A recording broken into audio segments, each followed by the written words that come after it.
ગરમ હવા અને ઠંડી હવા. વિદ્યાર્થી મિત્રો, તમે શ્વાસના ગરમાવાનો ઉપયોગ ઘણી વખત કર્યો હશે, ખરું ને? તમને જ્યારે આંખમાં કોઈનો હાથ વાગી જાય ત્યારે તમે રૂમાલ કે કોઈ કપડું લઈને તેની 3-4 ગળી કરીને તેને તમારા મોં પાસે લાવો છો અને જોરથી ફૂંક મારો છો, જેથી કપડું ગરમ થાય છે. આ ગરમ થયેલા કપડા વડે ઈજા થયેલી આંખ પર શેક કરવાથી રાહત મેળવી શકાય છે.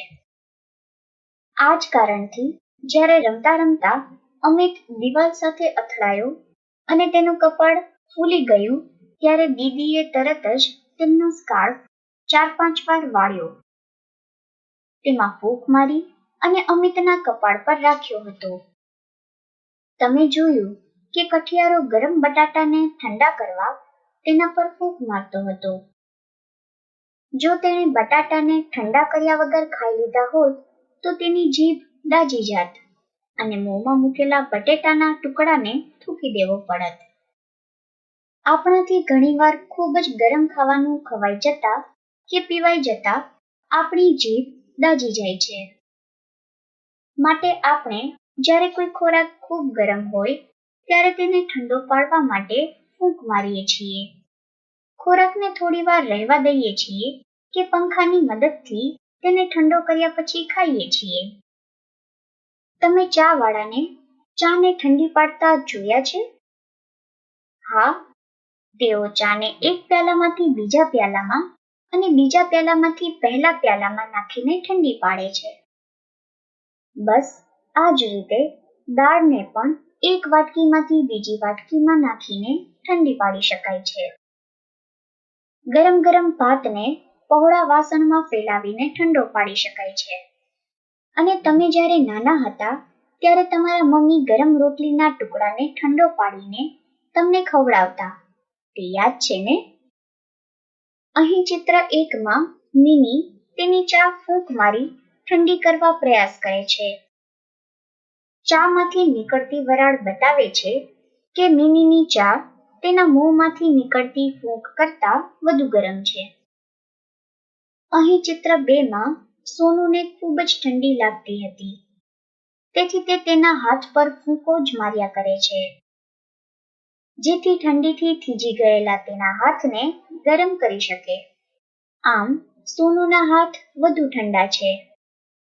આ ઉપરાંત આપણે મોંથી હવા ફૂંકીને કોઈ વસ્તુ પર પડેલી ધૂળ ઉડાડીએ છીએ, ચૂલો સળગાવીએ છીએ, ફુગ્ગો ફૂલાવીએ, સાબુના પાણીના પરપોટા ઉડાડીએ, સીટી વગાડીએ અને ઘણા વાજિંત્રો વગાડીએ છીએ, ખરું ને? કાગળની સિસોટી. ચાલો વિદ્યાર્થી મિત્રો, હું તમને એક કાગળની સિસોટી બનાવતા શીખવું. સૌપ્રથમ એક 12 સેન્ટીમીટર લાંબો અને 6 સેન્ટીમીટર પહોળો કાગળનો ટુકડો લો. આ કાગળને અડધેથી આ રીતે વાળો. હવે તેના મધ્યમાંથી નાનું કાણું બનાવવા થોડું કાપો. હવે અહીં બતાવ્યા પ્રમાણે બંને બાજુથી કાગળને ઉપરની તરફ વાળો. કાગળને તમારી આંગળીઓ વચ્ચે રાખી પકડો અને તેમાં મોં રાખો. તેમાં ફૂંક મારો અને સિસોટી સાંભળો.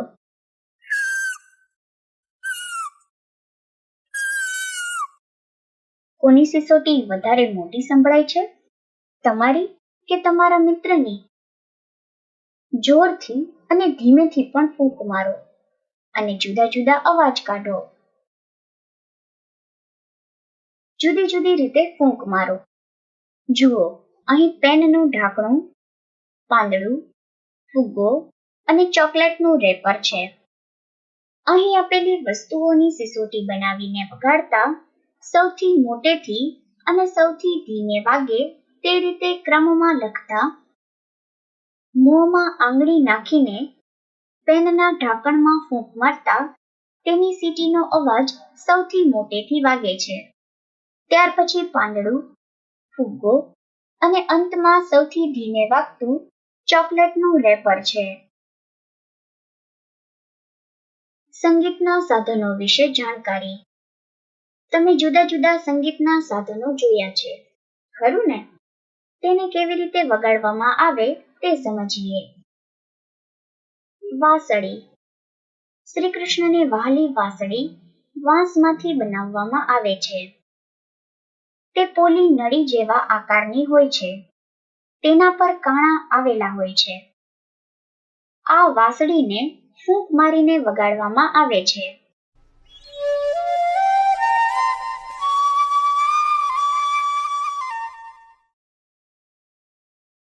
ઢોલક. તે ચામડા અને લાકડામાંથી બનાવવામાં આવે છે. લાકડાના નળાકાર ભાગના બંને છેડે ચામડું લગાડવામાં આવેલું હોય છે. તેને હાથની થપાટ કે લાકડાની દાંડી વડે વગાડવામાં આવે છે.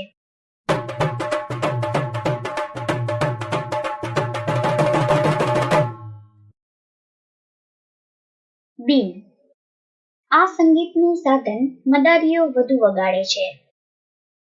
આ સાધન સૂકી દૂધી કે કોળા કે વાંસનો ઉપયોગ કરીને બનાવવામાં આવે છે.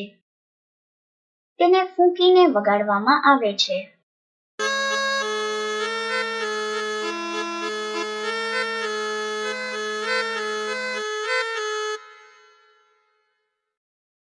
ગિટાર.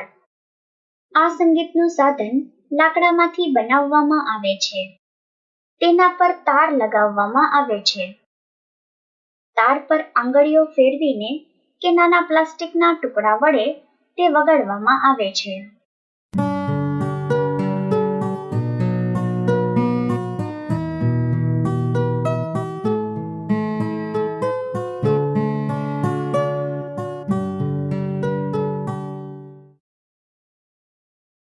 સિતાર. આ સંગીતનું સાધન લાકડામાંથી બનાવવામાં આવે છે. તેના પર તાર લગાવવામાં આવે છે.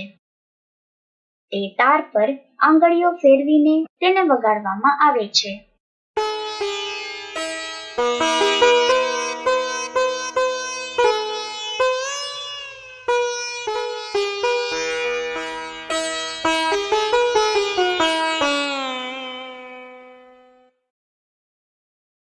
મૃદંગ. આ એક ઢોલક જેવું જ સંગીતનું સાધન છે, પરંતુ તેની લંબાઈ ઢોલક કરતાં વધુ હોય છે. તેને પણ હાથની થપાટ મારીને વગાડવામાં આવે છે.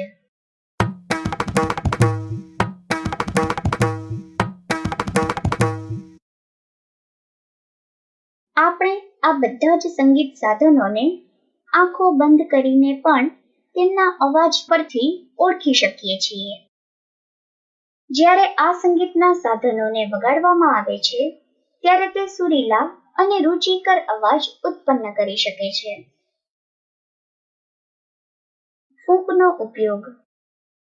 આપણે ચશ્મા ચોખ્ખા કરવા તેના પર ફૂંક મારતા હોઈએ છીએ, જેથી મોંમાંથી નીકળતી ગરમ હવા ચશ્માના કાચ પર ઠરી જઈને પાણીના નાના બિંદુ બનાવે છે, જેને કપડા વડે સાફ કરવાથી ચશ્મા સાફ થઈ જાય છે. આ જ રીતે એક કાચને મોંની નજીક લાવી તેના પર જોરથી ફૂંક મારતા કાચ પાણીના બિંદુઓના કારણે ઝાંખો દેખાય છે. આ ઉપરાંત અરીસાને આવી રીતે ઝાંખો બનાવી શકાય છે. જ્યારે આપણે આવા અરીસાને અડીએ છીએ ત્યારે તેના પર લીસોટા પડેલા દેખાય છે. આના પરથી આપણે કહી શકીએ છીએ કે મોંમાંથી જે હવા ફૂંકવામાં આવી હતી તે ભીની હતી. આમ મોંમાંથી ફૂંકવામાં આવેલી હવા ગરમ છે અને અરીસો ઠંડો છે. આપણે જે ગરમ હવા ઉચ્છ્વાસમાં કાઢીએ છીએ તેમાં વરાળ હોય છે.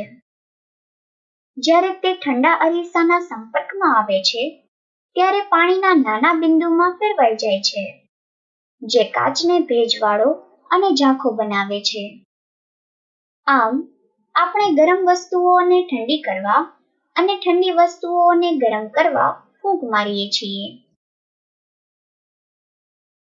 વિડીયોને લાઈક કરો, સબસ્ક્રાઇબ કરો અને વિડીયોને શેર